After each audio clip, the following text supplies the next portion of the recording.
September, and that means everyone in Major League Baseball is thinking about October.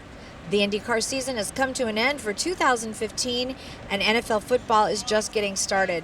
Hello, and thanks for joining us. I'm Maria Serrao. We are here today at the Big A as the Angels get ready to take on the Los Angeles Dodgers in some late-season interleague games. Now, all Angel fans are hoping that the Angels make it into October, and we are keeping our fingers crossed, too. And we're going to talk to the Angels a little bit later in the show. But first up, I had a chance to sit down with three of the best hitters that ever played the game of baseball.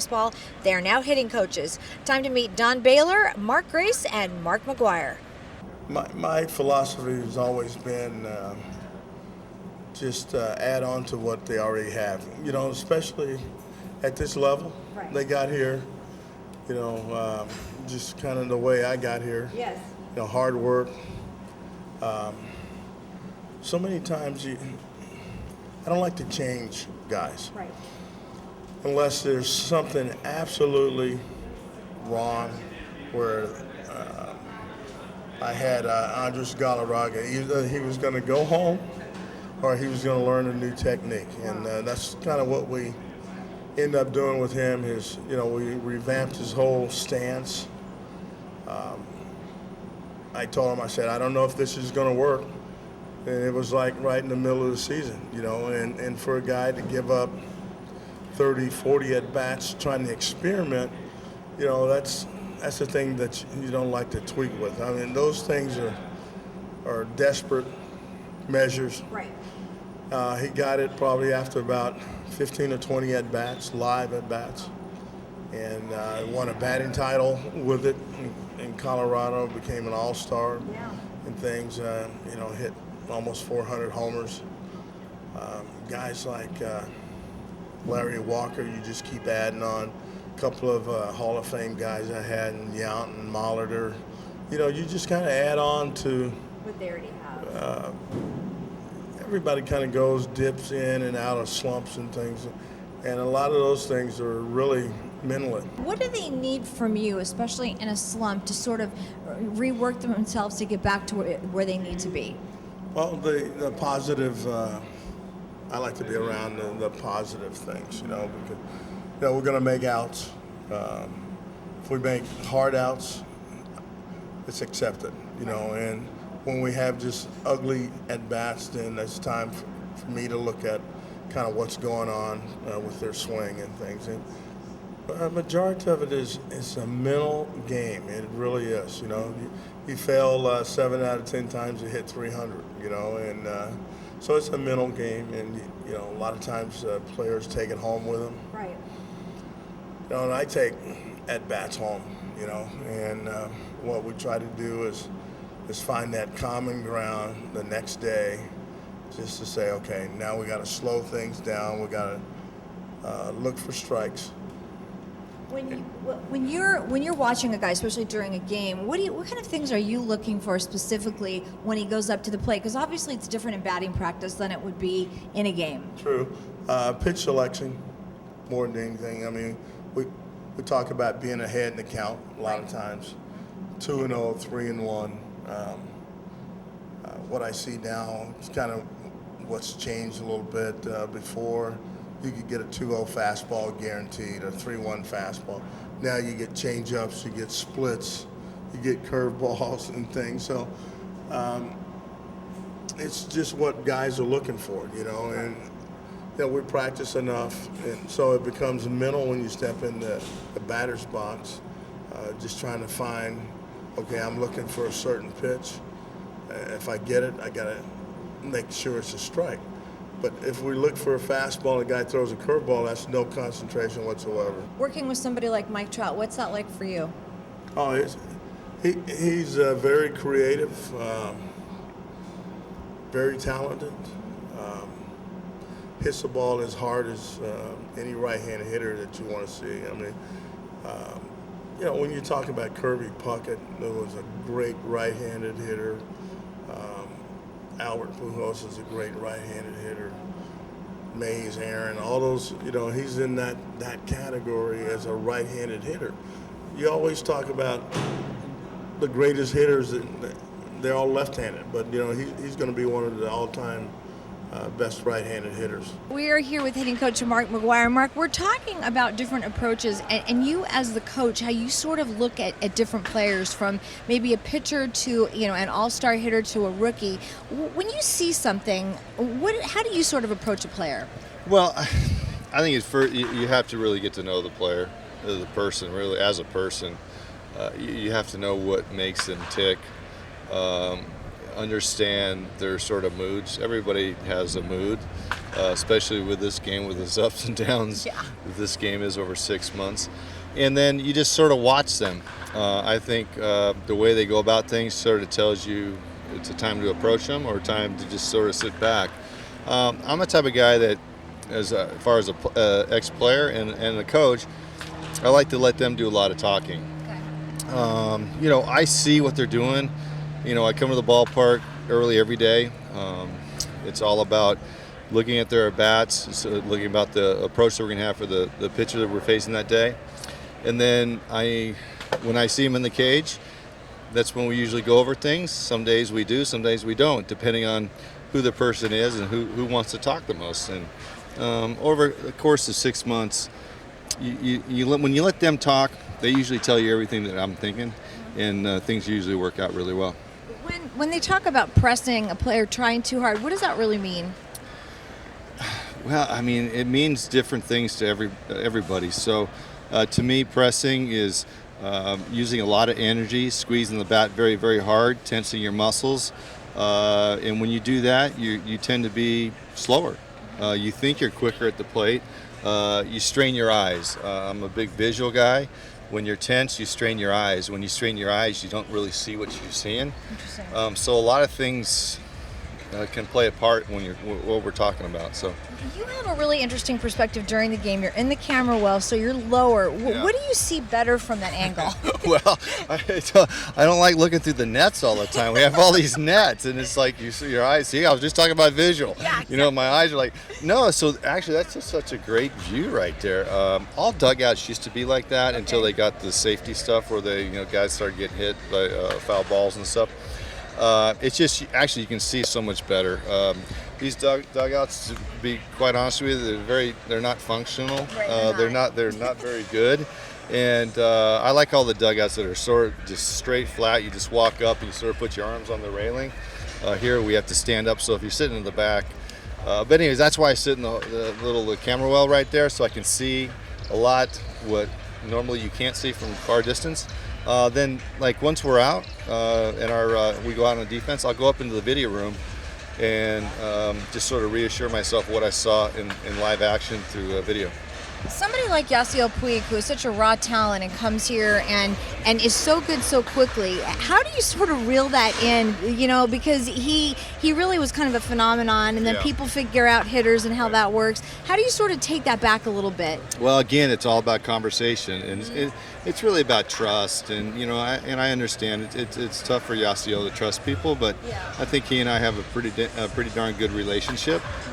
It's just about him understanding the situation and what the pitchers are trying to do to him. Right. And that's what this whole game's all about. I mean, he has the physical ability, he has the talent to just, I've said this, to win several MVPs.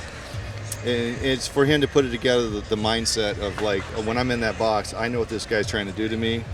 And if he's not going to throw me a strike, I'm going to pass it on to somebody else.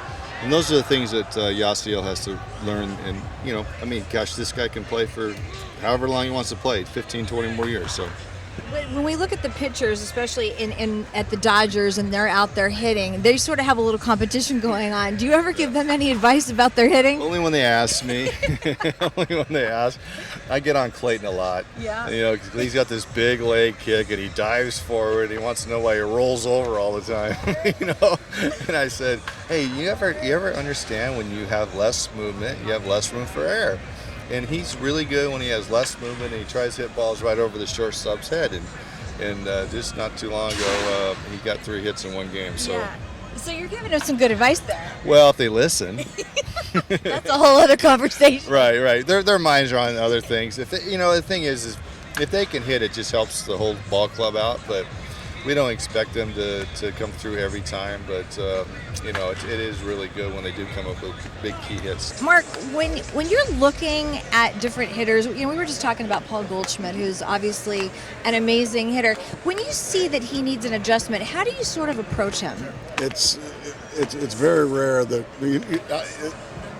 I'm glad you asked me this, because you know how I coach Paul Goldschmidt? Tell me. I tell him, you just go be great and let me know if you need some coffee. That's how you coach Paul Goldschmidt. You kind of stay away from him. But in those rare times that he does get in a little bit of a funk, you bet when you do go to him, you better know what you're talking about. You better know, because Paul Goldschmidt knows his swing better than I do, better than Turner Ward, our hitting coach, as well. So when you go to him, you better know what you're talking about. He's a very intelligent young man, and he's a very talented young man. So mostly with a guy like him, it's more of put him on the lounge chair, and it's more like a psychiatrist type of thing, because his swing is it's a little bit different than most. So it's a little bit unorthodox, but it really works well for him. So far this year, obviously, you haven't had to do too much with Paul Goldschmidt, but other hitters, these are major league hitters. These are the best hitters in the world. There is no higher level than the major leagues. If there was a higher level, Miguel Cabrera would be there, or Mike Trout would be there, Paul Goldschmidt. So I'm not a big believer in cloning hitters. I don't want every guy to hit like I did, because they're different.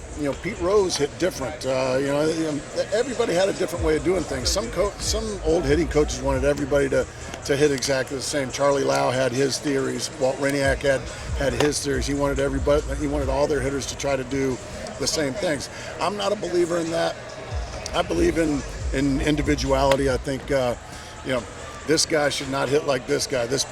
Dave Kingman shouldn't be hitting like Joe Morgan, and so on and so forth. So I try to find out my hitters' strengths and their weaknesses, and try to really work on their strengths. I don't want to make, their weaknesses are there for a reason. If a guy doesn't handle the ball inside very well, okay, we won't worry about that one. But what we're going to do is dominate on the outside. Okay, we're going to make that a lot better. That's kind of the way I go about things. When guys are struggling or they're going through a slump, what kind of things do you say to them? How do you sort of alleviate frustration, if there's a way to even do that? Once again, you're that shoulder that they can put their head on. And it's amazing. These are the best players in the world, but yet there are still so many insecurities. When you. This is not like Hollywood. This is, if you mess up, you can't say cut. Yeah, I want to do that. No do-over. Exactly. Let's do that all over again. We'd love to have a stuntman when Kenley Jansen's in the game. Yeah, bring me a stuntman to hit against this guy. Yeah, that would be great. But that's not the case, and this is a results league. So when the results aren't there and they're not coming, you really have to talk to these guys and say, and keep them patient. It's because patience is difficult when it's a win and win now league now. There's no such thing as a 5-year plan anymore. No. It's win and win now. So like I said, it becomes more of a psychological thing than it is a physical thing.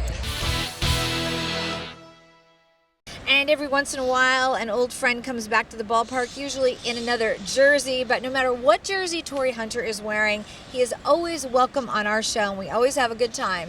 Let's take a look. All right, we are joined by somebody who is very missed here in Anaheim, Mr. Torii Hunter. And I have to tell you, I told you this yesterday, but your name gets brought up, I think, more than anybody else's name I've ever seen before. We really miss you. Oh, man, I miss it out here, too. I get emotional sometimes coming here, and they announce the name, and they clap and give you a standing ovation. It's very emotional. It's tough for me to play, being emotional, but just the love, man, that I have here. These fans have shown me, the front office. I mean, you can't do nothing but give it back, and I've always been that guy to come out and play it hard every day for them and make sure they have a good time when they come to the game, and also just try to sign as much as I could and treat people with love and respect. And and they give it right back. So, I thank them for that. I love them. But please don't make me so emotional. Okay, you know what? I'm gonna rewind a little bit and fast forward, because you started your career with this team right here. Do you remember what it was like the very first time you walked into a Twins locker room when you were just a couple years younger than you are now? Well, yeah, I remember, man. Just walking in the clubhouse with the Twins, and my first time, I was just excited, and now, just it's kind of like you go through the minor leagues, you go through high school, and you go through Little League, and you say, I just want to get to the major leagues. You watch all these guys on TV, and then when you walk in a major league clubhouse and you see some of the guys you've seen when you were a kid, it's like surreal. And but at the same time, you're thankful. You feel like you accomplished something, but you don't know right then and there that you got a long way to go. It's harder to stay, and it's kind of, sometimes people say it's easy to get to the big leagues, but it's harder to stay, and it is true. What was it like to walk back into the Twins clubhouse many years later? Well, it was different, because a lot of guys that I came up with, I grew up with, they were gone. Oh, yeah, this is a whole new crop, and different mentality, different era, everything was different when I walked in the Twins clubhouse, because they were so young. Twitter and Facebook, they're on their phones, and I couldn't understand that, but sometimes you got to grow with the times. You don't, you're going to get left behind, and I'm trying to grow with it. Was there a feeling in your soul, though, that you wanted to go back to your very beginning when you're at the end of your career? Like, you could have probably chosen lots of places to go. Yeah, I could have, man. You know what? When Paul Molitor took over, he was my teammate early on in my career. Yeah. Eddie Guardado was in the bullpen. He became a coach on this team. And Terry Ryan, somebody I've been knowing since I was 18 years old. And he's back as a GM. And so I came back and I saw that they told me that you're like ninth and all this stuff, and eighth and all. You got a chance to move up in the record books, and at the same time, not just that, help the ball club. They're so young, show them how to win, and they've been losing the last 4 or 5 years, and just try to bring that winning mentality back. And just so in the clubhouse, I try to make it a lot of fun. We win, we dance, and we have a good time. We have laser lights and bubbles and music loud and glow in the dark facial mask and different things like that. We just dance. And so you can have a party when you win. And when we fail, we play Bob Marley, Don't Worry. And sometimes you just got to, let the past be the past. And it's an old saying I write on the board. Only a fool will look back and trip over a rock in front of them. Let the past go. Wipe the slate clean and come back ready to go tomorrow. We're never going back there, are we? We're always going ahead. Yeah, we're always going ahead. We have to move forward. We have to keep going. Life doesn't stop for you, even though you think it's all about you, but it's not. Well, you know what? This man has left his legacy on a lot of young players, but on all of us. Torii Hunter, you have been just a joy to be around, and I have a feeling that we're going to see you a lot in the coming years doing some other things. Definitely, man.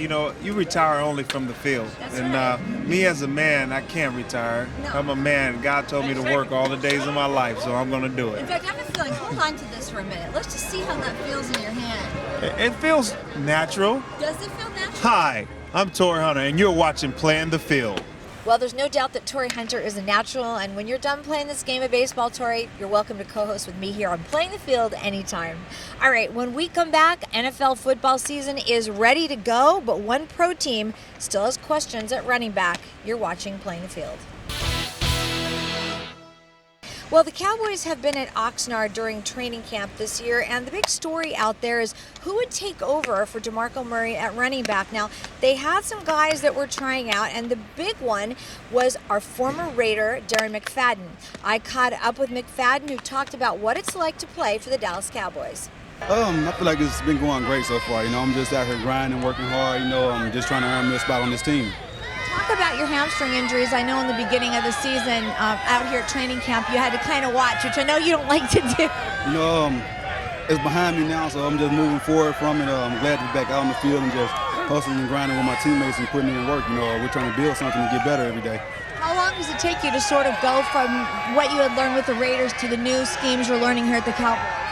For me, I feel like I've played in so many different offenses. It's more of just learning the terminology and the verbiage that to use and putting that with certain plays. So I feel like it's coming along great for me. I've been learning the playbook very well. I've seen all kind of defenses and things, so it's just a matter of just going and getting on the right guy. So yesterday and today was your first opportunity to play against another team. What was that like for you? No, it was great just to be out there on the field and getting to compete against somebody, other than our teammates. I feel like we did a good job out there. Like I said, there's still some things that we need to clean up, but for the most part, I feel like we're building.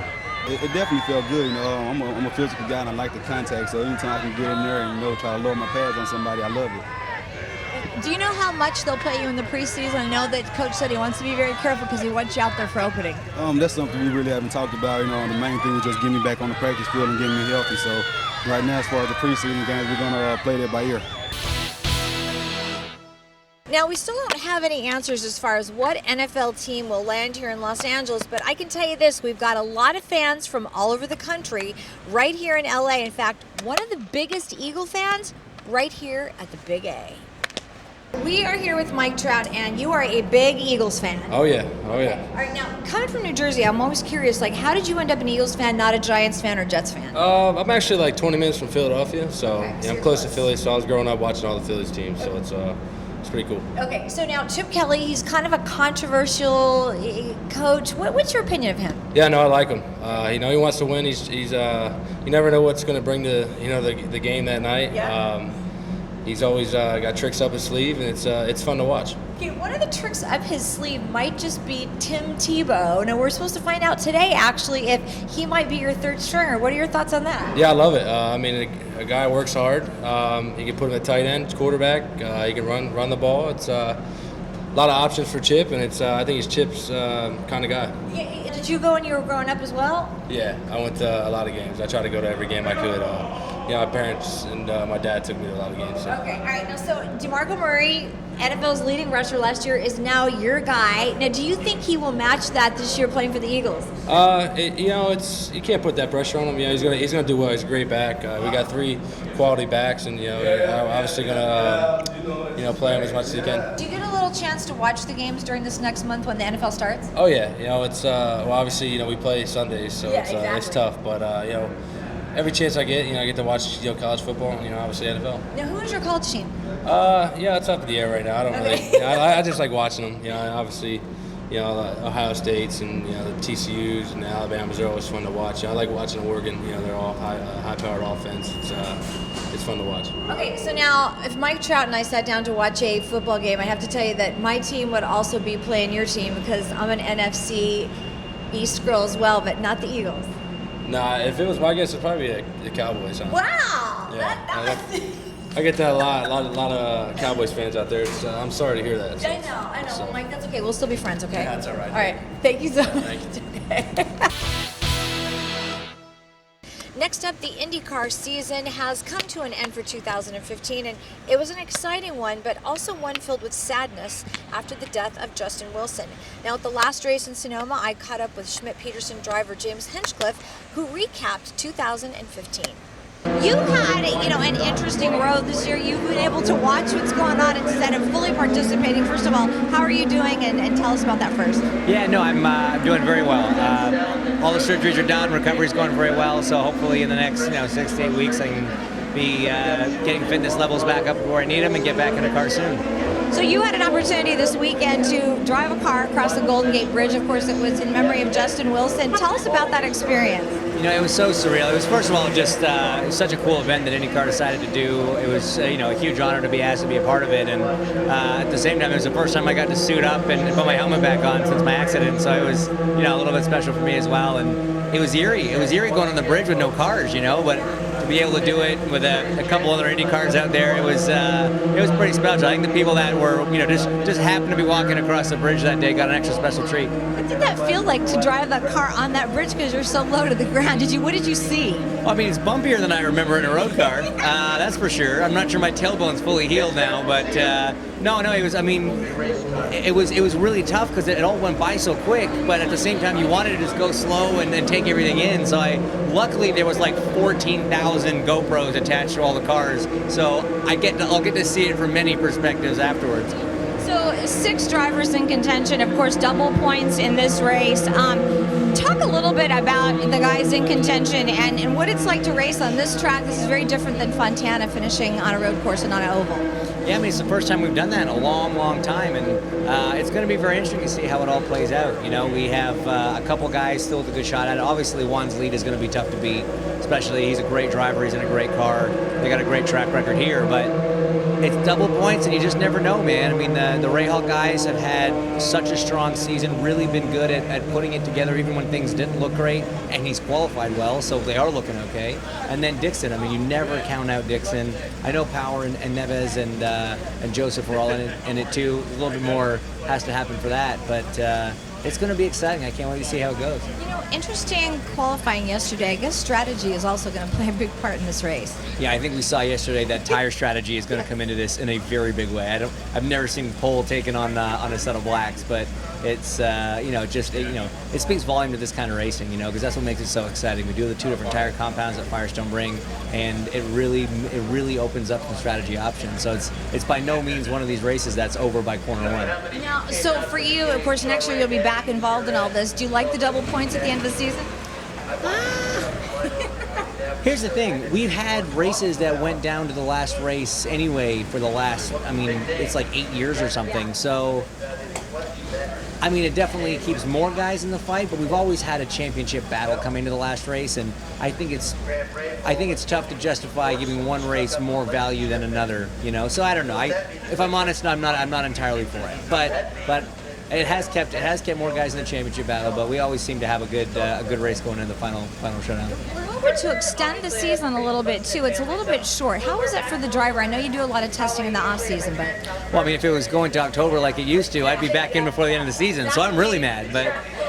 No, obviously we understood why they did it, and I think everybody, teams, fans, sponsors, everybody wants more races, a longer calendar. So the series is working really hard to make that happen, and I think that is going to happen for 2016. So it's going to be, it'll be baby steps. We'll add races as it's appropriate. You don't just throw any track on the schedule. You got to make sure it makes sense in a lot of different areas, but. No, it's going to be heading back that direction, I think. IndyCar is such a family, and I think that even though you guys compete against each other, we see that, with the passing of Justin. Nobody really had a lot of time to think about this. They had to get back here on the track. How do you sort of pull it together in a few days? And I'm sure it's still not completely right.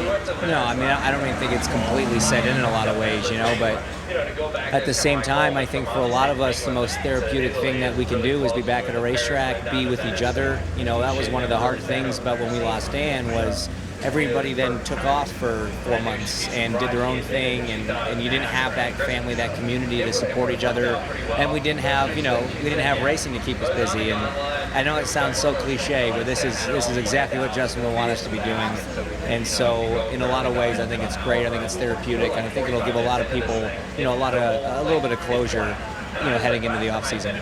So many drivers and fans took to Twitter, as we all did afterward, to sort of express feelings. And I think it just goes to show again that if people don't know what a family the IndyCar family is, boy, they should sure know now.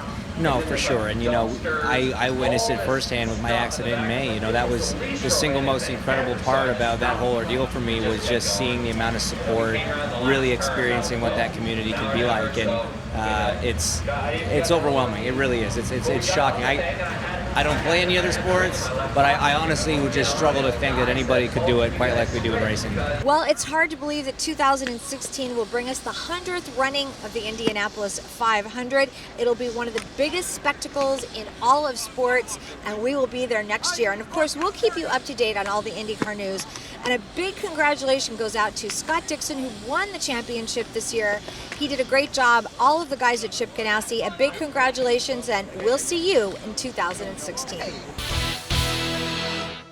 That will do it for us. Remember, you can watch Playing the Field 24/7 at playingthefieldtv.com. I'm Maria Serrao, and we'll see you next time.